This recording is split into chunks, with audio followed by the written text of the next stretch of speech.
अष्टदुर्ग ऐतिह्य और स्वाभिमान सुरक्षा अभियान मंच आनुकूल्य आज कदला दंडेश्वर कल्याण मंडपठारे कवि सूर्य बलदेव रथों जन्मस्थान आठगड़ पाटना बोली दाबी कर अंचल विज्ञ व्यक्ति मतामत लोड़ी एक सभा अनुष्ठित हो जाएगी। दक्षिण ओडिशा साहित्य सम्मेलन महासचिव कवि दंडपाणी महापात्र आवाहकत्व अनुष्ठित सभार विभिन्न अंचल बहु व्यक्ति जोगदे स्वचिंतित मत उपस्थापना करथिबा चढ़ा जायछि।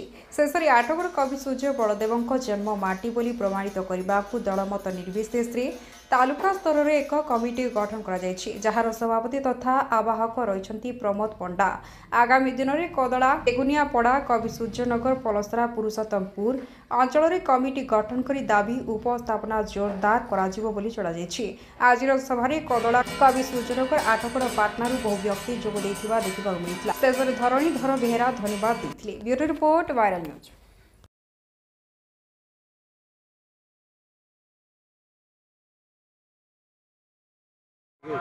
देखु दीर्घ वर्ष पर जदि आम कह कवि सूर्य बलदेव रथ गंजाम सुनामधन्य कवि चंपू कवि थिले तांकर जन्ममाटी को लेकिन वर्तमान विवाद देखा देछि। जो दिगपहंडी से बड़ खेमुंडी अंचल किछि व्यक्तिविशेष वर्तमान दाबी करुछन जे जन्मस्थान तांकर यह संपूर्ण मिथ्या कपोलकल्पित।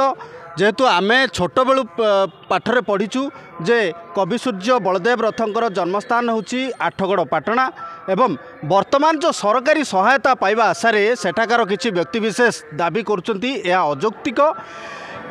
मु अनुरोध करी स्थानीय प्रशासन एवं खास करी एठारे जी जनप्रतिनिधि जे निर्वाचित होती मु अनुरोध करी तुरंत जेहेतु आमर एटर इतिहास अच्छी पुराण पोथी अच्छी इतिहास को लेकिन सी प्रशासन एवं राज्य सरकार पाखे दृढ़ दाबी उपस्थापन करंतु एवं आठगड़ पाटना होची कवि सूर्य बलदेव रथंकर जन्मस्थान या एक प्रकार चूड़ांत हो एवं ए जो दाबी यथार्थ दाबी आम कवि सूर्य नगर अंचलवासी मुझे अंचलवासी जड़े व्यक्ति एवं मु भी दृढ़ दाबी करुच्ची जे कवि सूर्य नगर जो कवि सूर्य बलदेव रथ अच्छी तांकर जन्मस्थान होची आठगड़ एवं प्रशासन एवं राजनेता समस्ते याकू तुरंत दूध का दूध पानी का पानी करने को मोर अनुरोध।